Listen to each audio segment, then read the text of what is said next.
Welcome everyone to our final webinar. Today is November 15th, 2021. This is our final webinar for the 30-day My Sustainable Plate Challenge. So then I hope you all had a wonderful challenge and let's get started. So as normal, you have your two co-hosts today. We have Joanna and then you have me. Yeah, and we'll be hosting today's webinar and hopefully it goes good. So let's go ahead and start with a brief recap of the challenge. Why do we have this challenge? As I've reiterated multiple times throughout our multiple webinars, the goal is to do a bunch of small actions that make the world a more sustainable place over time, right? If we do small actions that are sustainable, when you have lots of people doing lots of small actions, it makes a huge difference. And we were tying this into, we started actually when the UN's Sustainable Week, I believe. Don't quote me on that. I forgot what it was called. But we're focusing on 6 of their sustainable development goals. Number 3, good health and well-being. Number 4, quality education. Number 12, responsible consumption and production. Number 13, climate action. Number 14, life below water. And number 15, life on land. And as you've seen through doing the multiple challenges on the CRED app for the past 30 days, each one has ties into a specific role into how to make the world a more sustainable place. And the end goal of this is that we've all developed really good habits that we'll keep using past the challenge to build a more sustainable food system and to get to the achievement of these 17 sustainable development goals. A brief recap of our challenge itself is, well, we had it split into 2 tracks. We had the sustainable living track, where participants browse through a pre-selected list of actions and you choose 1 to 3 actions to work on continuously for 30 days to develop a sustainable lifestyle. So that's what I was talking about earlier, developing these super simple 1 to 3 actions a day that you'll hopefully continue to use for the rest of your life. And it'll help make the world more sustainable and help yourself be more sustainable. Then there's also the Eat Rainbow challenge track, where not only are we learning about sustainable living habits, we're also learning about different healthy plant-based diets, and especially color-wise. So I hope most of you tried at least the Eat Rainbow challenge and 1 or 2 actions from the Sustainable Living Challenge, and hopefully you carry this on into the future. And we have together been through almost 5 weeks already. And together we have learned about zero carbon, learned about zero waste, zero hunger last week. And together we have completed a lot of actions. I will show you how many later. And we have also reflected and shared our experience. So I'm really happy, but also a little bit sad that today is our final webinar. But we are very excited to have a special guest today to introduce and share with us her experience in the most recent COP26, which is the UN host climate change summit. And we will hear from her later. Today, as usual, we will reflect on how we have done so far in the challenge. We will also invite you to share your experience, especially today, because it's our last webinar. And then we will learn from our special guest on the COP26 and how the youth can involve and have already been involved in the COP26 and the larger climate change actions. So I want you to guess, how many actions do you think we have completed so far up to today? Feel free to type your guess in the chat if you want to take a guess. So last week, I remember we had over 600 actions, and our action has been growing every week, and about almost more than like 200 actions per week. So I wanted to show you, yes, that's about right, Dahi. So I wanted to share my screen and I wanted to show you, yes, that's a quick recap about like summary about how many actions into categorized into the different sustainable development goals. And today I wanted to show you our actual dashboard, how we keep track of all the actions in real time. And it's using a data visualization tool called Power BI. And here it is. Awesome, awesome. So this is the dashboard that every week. Actually, we see that in real time every day, and we have our Tsuji logo here and our partner CRAD Global, and this is our logo for the 30-day challenge, and as well as a SDG 17 of them. Complete summary of all the actions and all the global goals, and divided them into categories. So you can see them loading. That's because they're grabbing the real-time data from the application. And together, total, we have 847, as you have seen before. And in 2 different tracks, we have so far 673 actions completed in the track 1, sustainable action track, and then 210 actions in the Eat Rainbow track. And specifically 133 actions for climate actions. It's a popular direction we are making contribution to. Besides that, sustainable consumptions and productions, we have 126 actions completed. Good health and well-being, I'm glad to see that we are taking care of ourselves. 108 actions, life below water 103, life on land 91, and finally zero hunger 74. Okay, so let me continue. These small actions below here, you can see they are divided into each action, then we can see them. Okay, hi Tracy, say hi to everyone. Okay, so bring your bottle and coffee cup every day. There are over 100 actions completed for this one. I really hope that moving forward, even after this challenge has finished, and we can continue to have this good habit and bring your own cups to whether to get a coffee outside, or maybe bring your own water bottle so you don't have to buy a new one.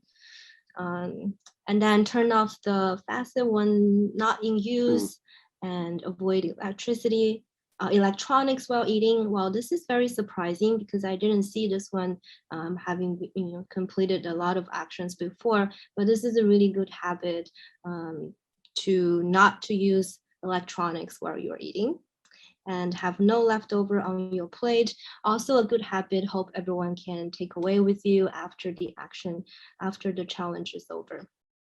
So I'm going to stop share, and now wanted to invite everyone to reflect and also to share your experience through this challenge. Anyone who has participated have something to share with the group? I could share. So it was actually a lot harder. It was my first time doing like a sustainable challenge, to be honest. And the first week and the second, I tried to go grocery shopping to keep up with the rainbow. But that's actually, I think grocery shopping has become harder than actually, like that just gotten a little harder. So I think I try to be a little more mindful of like using my mugs instead of using paper cups, or even when I go grocery shopping, I try to bring bags. I think I was trying to be more aware of it, but eating rainbow, I thought it was actually a lot harder than I anticipated. I hear you, Dahi. I also think it's pretty challenging. That's why it's called challenge. And I hope you didn't stress out when sometimes you have to, thinking about you have to complete an action, and I hope that didn't create extra stress in your life.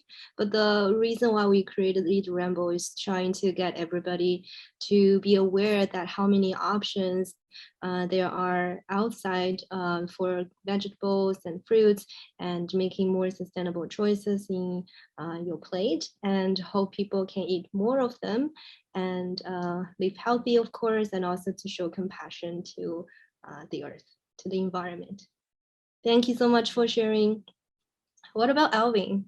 You have completed, I think, a lot of actions. Any takeaways from you? Yeah. For me, the sustainable challenge at the very beginning, it was actually going pretty good. I was pretty on top of it. I noticed I actually do eat a lot of colorful foods, for example. So the Eat Rainbow track was pretty simple for me. However, I did notice as the weeks went on, I started slacking off more and more, which is not great. But it also gave me kind of an insight into seeing that, well, if I'm already slacking off, I got to really focus on trying to do these small things, right? There's such small actions. If I can't do them, how am I going to create a sustainable lifestyle?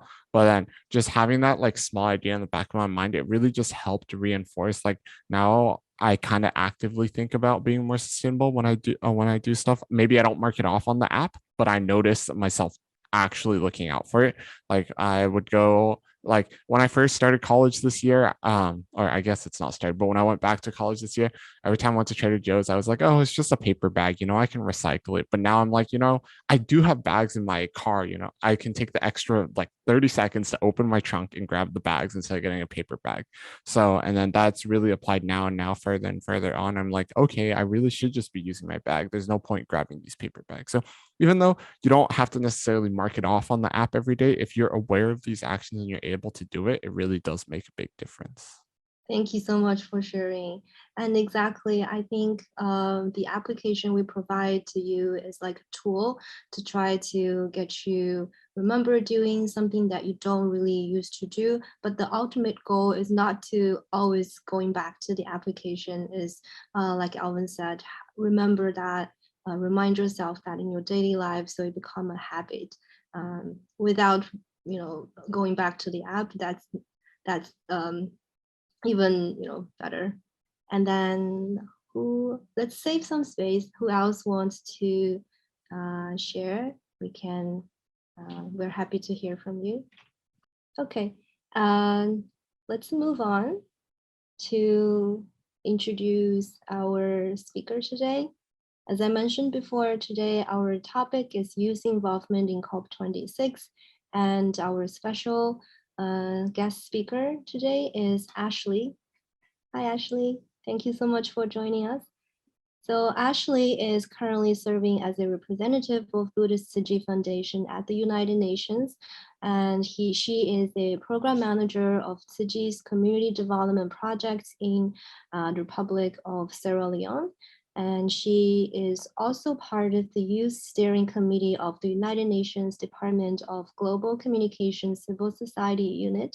She's also a youth advocate of the Youth Voice for Climate Change, a PANDA ambassador of WWF, an ambassador of Teach SDGs, and a mover of the Mover program. She works with the young people to advocate for climate change and environmental protection, and to build a community with responsibility and sustainable lifestyle. Hi, thank you, Joanna. Okay, let me share my screen. Okay, hi everyone. My name is Ashley, so I think Joanna has introduced me, so I'm not going to go over with this again, but it's good to see everyone here. So basically today I just want to talk about my experience in COP26. I just got back from Scotland 2 days ago from COP26, and just want to share with everyone about the experience and what has happened during the COP.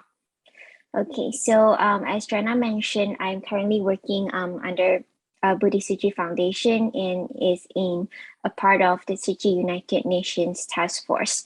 So I will go to COP this year is because I'm under Tzu Chi delegation, and Tzu Chi actually, the Tzu Chi volunteers actually went to COP since COP21, I think, yeah, COP21, and it's COP26 this year. So it has been several years that Tzu Chi has been sending the representatives to attend COP. So what is COP exactly? It's COP, it's like the short term of Conference of the Parties, and this is the largest conference to talk about climate change, and it's hosted by the United Nations.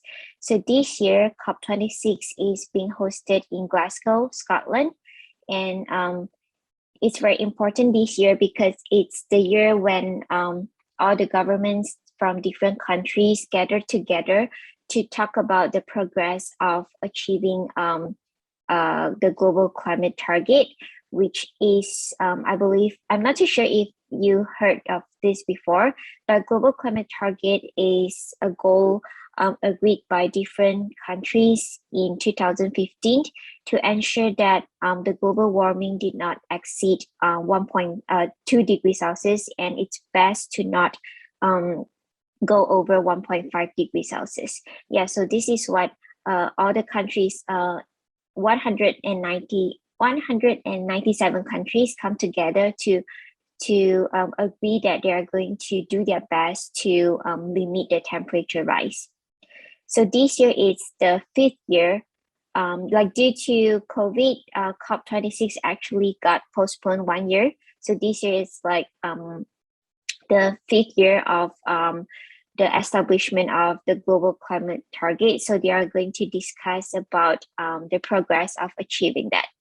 Yeah, so I'm going to share with you like why COP is related to children, to youth like us today.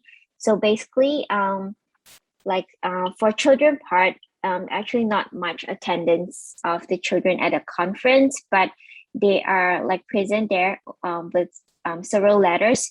So there's a wall in the conference showing 10,000 letters from 100 countries from different children and young people around the world to let them showcase their voices on climate change. So for example, you can see here some young people are talking about like it will be wonderful if the climate change subject will be included as a compulsory subject in their school.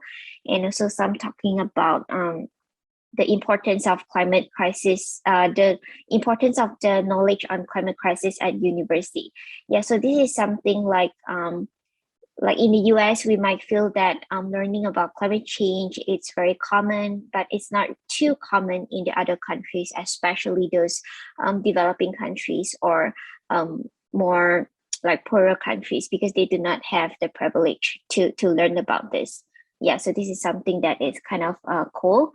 And in addition to the letters, so most young people at the conference are actually doing climate strike and protests. So you can see that there are young people inside the conference that are doing some shout out or call for action to their governments to ask for real commitments, to ask for including young people in the policy making process. Yeah, so they want to have more seats on the table for the young people when they are making some policies to reduce carbon emission. Yeah, and outside the conference, like along the streets in Glasgow, there are a lot of protests as well.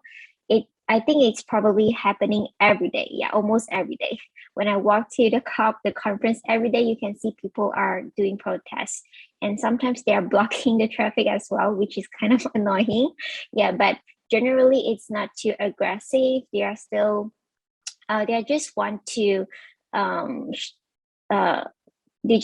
let their government know their voices, and most of the people attending the protests are to asking for more funding for the vulnerable countries, to let them to adapt to the impact of climate change. Yeah, and there's one organization led by Greta Thunberg. I'm not too sure if you guys know her. So she's one of the youngest climate activists that got real spotlight these recent years. So she's also leading the protest. It's called Fridays for Future. So they are also present at the conference, and we're doing protests on the street as well. Yeah. So this has gathered a lot of young people around the world together to pass on their message to the governments. So in addition to like protests and letters and the actual, there are also other work that the young people at the conference are actually doing to try to affect the whole system in the climate change process. So for one example, it's the Global Youth Statement. So before COP, like 3 days before COP, there are actually a conference on youth on climate change. So this is like a pre-conference before COP for the young people only. So different young people from various countries, they gather together and come up with some statements to include their voices, include their points of view on climate change. that they think that the government has neglected them, or they think that are not included in the current process of negotiations.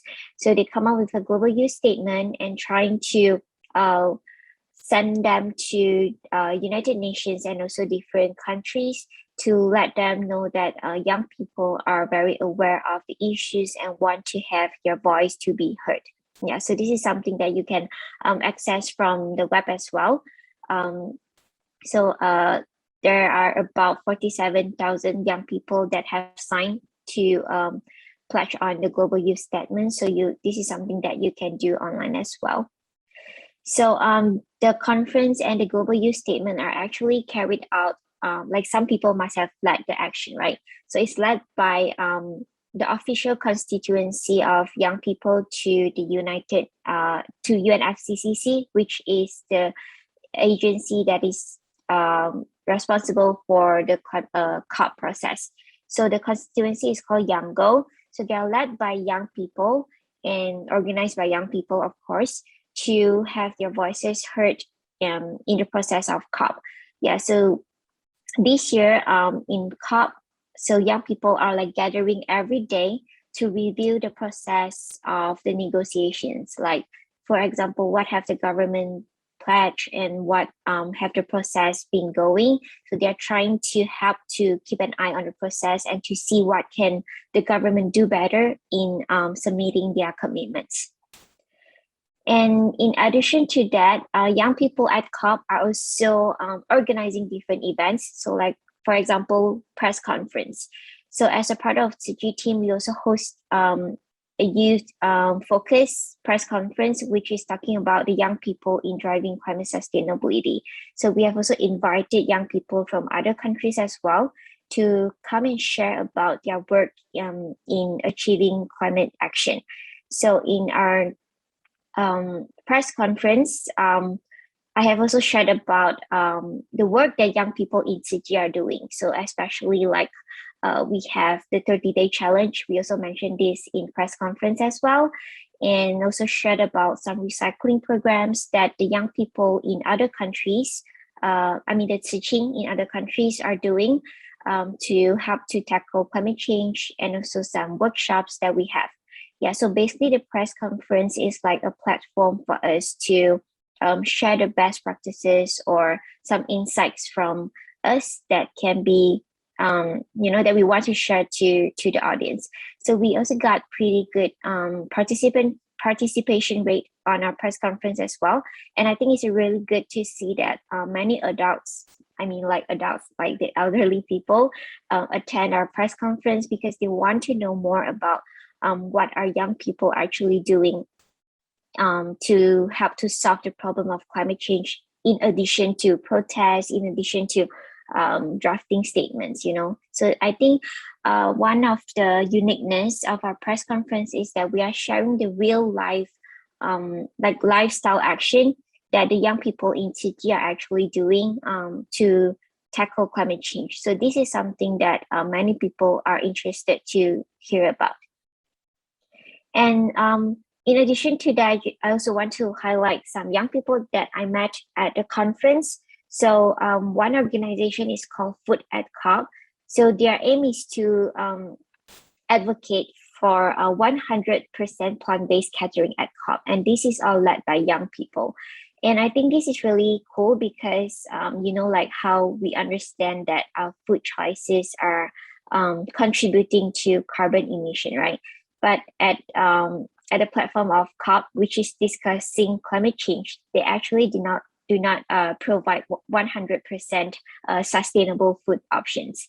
They still so the plant-based option are only 50% only. Yeah, so Footad COP, the organization, is trying to advocate for 100% plant-based catering, but obviously they failed. But they still did not stop, and they're still trying to ask for more commitments from the organizer. Maybe like next year at COP, they want to aim for higher amount of plant-based food. Yeah, so I think this is something that we want to see, and it's really good initiative from young people, because I think we need to act what we advocate, right? like the people all there are talking about climate change. They're talking about how should we reduce carbon emission, but people are still eating some very heavy carbon footprint food in the conference, which is kind of confusing, right? Yeah, so I think this organization is really great, and it's something that we want to see, and it's really like I think it's a pride from young people, because it's young people who initiate the campaign. Yeah. And in addition to that, I also met young people from Vietnam. So I think he is kind of cool because he's like representing a lot of unheard voices in his community. So like, you know, during COVID times, and then the conference is being held in the Europe, many young people are actually not capable of attending because they couldn't get fund, and maybe they don't have time. They have work to do, they have schoolwork to do, and maybe they are too they do not have enough resources to get connected to the conference. Yeah, so people like the friend I met here, so he's trying to bring all the voices from his community, his countries, which the young people are severely affected by the impact of climate change. You know, they have like food insecurity issues, they face sea level rise issues, and he's trying to gather all the voices and to let the people at COP knows that the young people in his country are facing very serious issues, and he really wants people to help the young people in their country. And at the same time, they are also doing everything they can to help themselves. So they have also like established youth ladder on climate action, which they want their country to have more focus on climate education, capacity building, and also like access to information among the young people in their country. Yeah, so they believe that once they have this information, they have these resources, the young people in their country will be able to stand on their own feet and to combat climate change. Yeah, so I think this is something that is important at COP as well, because this year we have also hearing a lot about many COP participants do not have enough funding, so they end up sleeping on the streets. You know, they don't have enough funding to pay for their accommodation. Yeah, so this is something that it's quite important issue, I think, because most of the people that couldn't get funding or couldn't attend COP are usually those that are severely affected by climate change. You know, yeah. So this is what we can see. Like there's like the system is not balanced. Okay, and in addition to that, Tzu Chi this year, we also try something new, which we actually established a series of blog, and it's called AT at COP. So it's me and my partner, Ashley and Tiffany. So we are trying to let everyone know like what is Tzu Chi doing at COP and what is COP all about, you know. So this is something that you can access from Tzu Chi's Facebook, or you can go to TC News, TC News YouTube, and you can watch the series of videos that we have made during COP. And so I'm going to show you one video, and it's going to relate to young people. So it's just 5 minutes, so allow me to share. Okay, share some.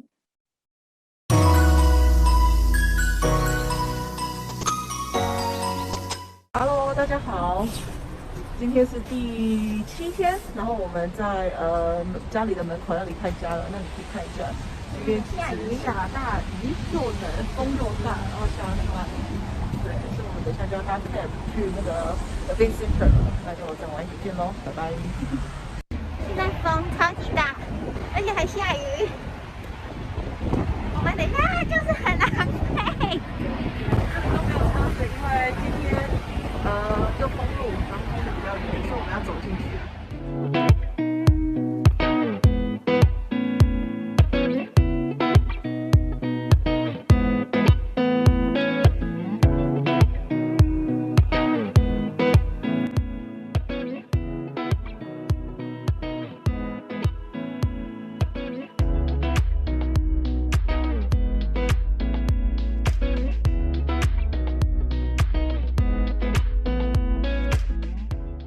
So we've just actually finished our press conference on youth action and how we can take youth action in our daily lives. Now we have here Isaac, who was one of our speakers in our press conference. So Isaac, how do you think we can encourage youth to take part in climate action and other climate promotion and all the other related climate activities? Yeah, thank you very much. I said from the panel that if we encourage youth education and climate activism and promotion at a very young age, it becomes a part and parcel of our lives and how we live. Mm-hmm. So that sustainability doesn't become something that we are forced to do, but it's part of the way of life that we become. Mm-hmm. And eventually, when we grow, we just need to be given spaces where we can play crucial roles. Thank you very much, Isaac. So we can see here, youth, be brave, step up to the plate and try to do your best. And, you know, this is our future, so we must give, and we must also make sure that we are on the table for any discussions and also take action in your daily lives. So thank you very much, Isaac. 我们现在刚从 COP 出来，然后巧遇了 protest， 所以可以看到后面有 protest， 可是我们站得远远的，所以还蛮安全的。然后大家其实也没有太过 aggressive。 它是 safe protest。就是我们在会场的另一个年轻人，他叫做 Jerry。Hello。你知道你是第一次参加 COP， 那你可以跟大家分享说这是有什么有趣的东西？对，我今年是第一次来 COP， 而且就来了苏格兰的地方来一起参加这个大会。那其实我最有趣跟体验最深刻的，其实是说大家都是齐聚在一堂，而且都是对于气候啊、气候变迁啊、climate change 这个非常有意思，大家为了这个地球而努力这样子。 那除了这个以外，你有什么想要是跟年轻人说的？所以，像现在的年轻人，未来都是我们国家的主人翁。所以，其实现在要开始重视未来，而且要推动一些力量，让政府开始慢慢的重视，这样大家才会做得起来。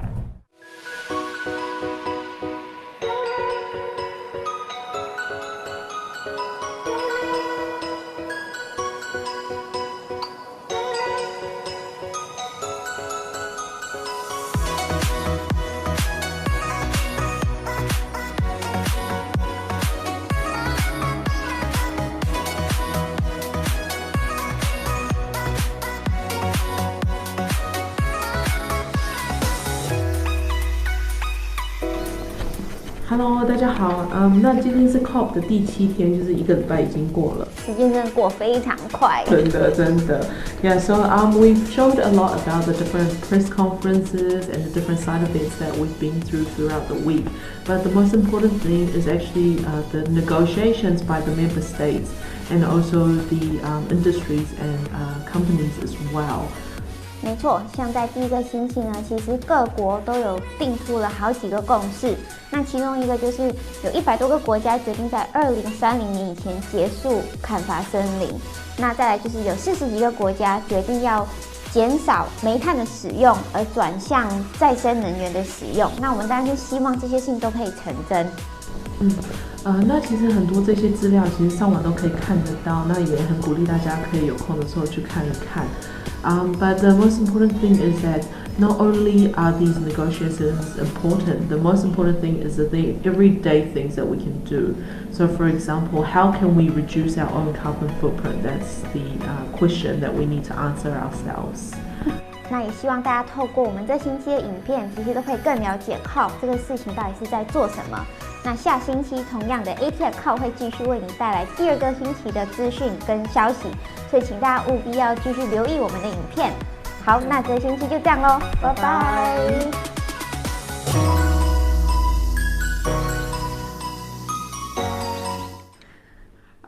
Hello， 大家好。Hello， 大家好。那今天是。Okay, so that is one of our video. I hope you enjoy it. If you enjoy it, you can go to YouTube or Facebook and watch the other episode. Yeah. Okay, let me continue to share my screen again.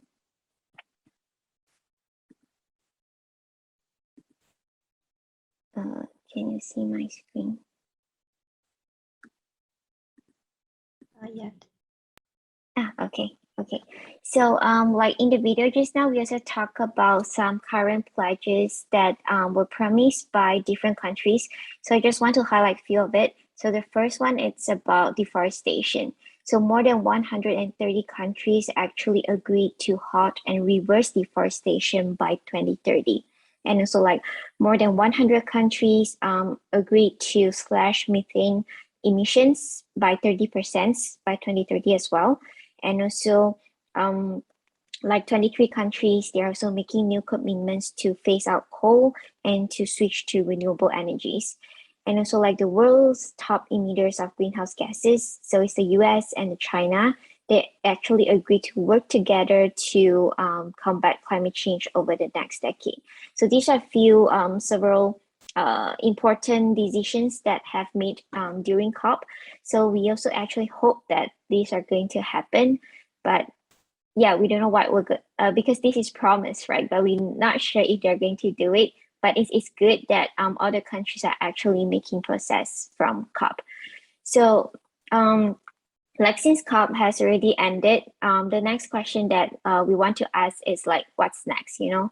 Because like the end of the conference doesn't mean that the action is stopped. So it's actually important for everyone to reflect ourselves to see like what can we do after COP.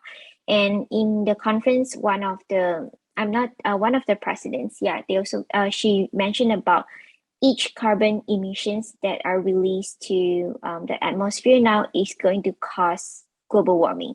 So it's no more time for us to think about like personal action is too small. Then we need countries to do change because every single carbon footprint that we do now is going to affect our whole life. Yeah, so I hope like through my sharing today, everyone could realize how important it's our daily action and also like to learn about what is COP about. Yeah, thank you very much. Thank you so much, Ashley. Wow, I'm really, really impressed and so proud of you guys representing Tzu Chi, representing not only just Tzu Chi, but also OU. So I have a question for you. Very quickly, I got the opportunity to ask this first question. I saw a lot of protests just now going on outside of COP, and you recorded, you also experienced it. What's your view about all these protests, and what do you think the youth can do in general? To me personally, I'm not a fan of protests because I don't really admire people who protest for something but their actions are the opposite, you know, like, you know, many young people, not all, but some young people might do protests asking for change in their government, but you can see they're still eating fish and chips at the conference. So I'm like so confused. Yeah, so I personally I would prefer personal action, you know, like you do what you advocate, right? Yeah, and to be honest, during the conference, I'm kind of annoyed with the traffic problem caused by the protests. I think protest is something good when you do not cause any problem to other people. So I think this is something that we need to find a balance between like how do we show our support, our action, and also not causing any chaotic moments. And yeah, so I think it's something that I would prefer more towards like individual action. Right, I also agree with you.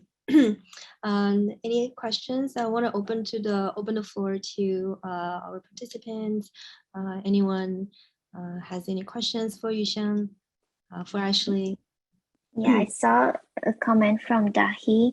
So she was asking, do you think the protest was making any impact on the conference, or the leaders at COP26 were seriously paying attention to the protest? To me, I don't think it's useful.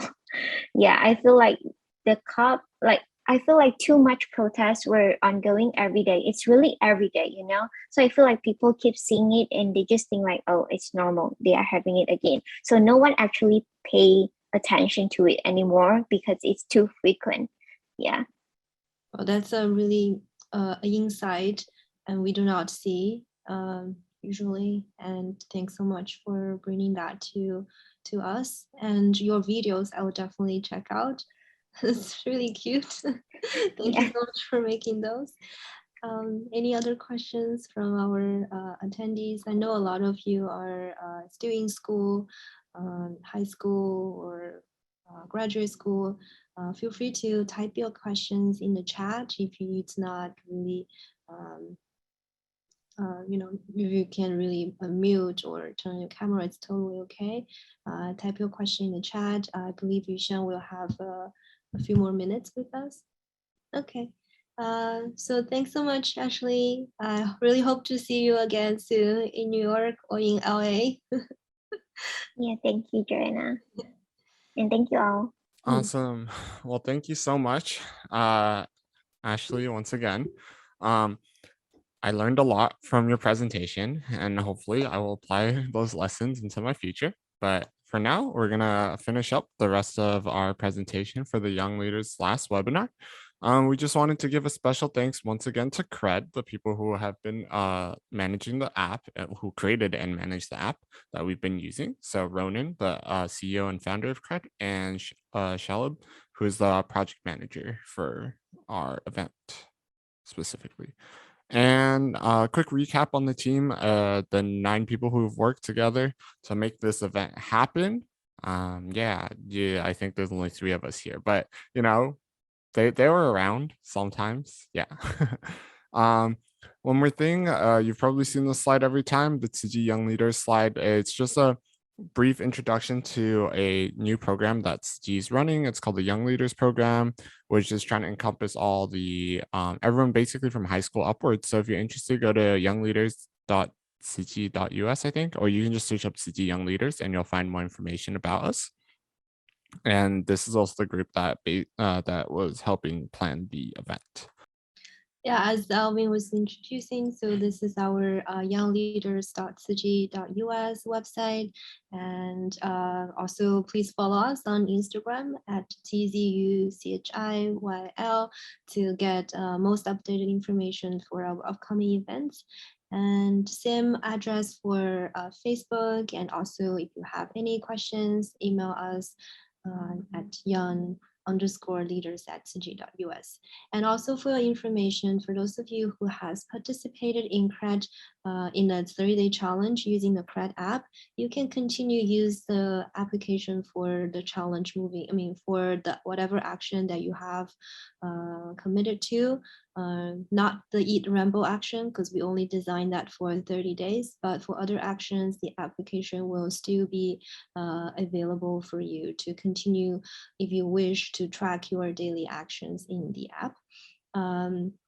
In that case, if you have any technical issues, please contact CRED app directly for questions.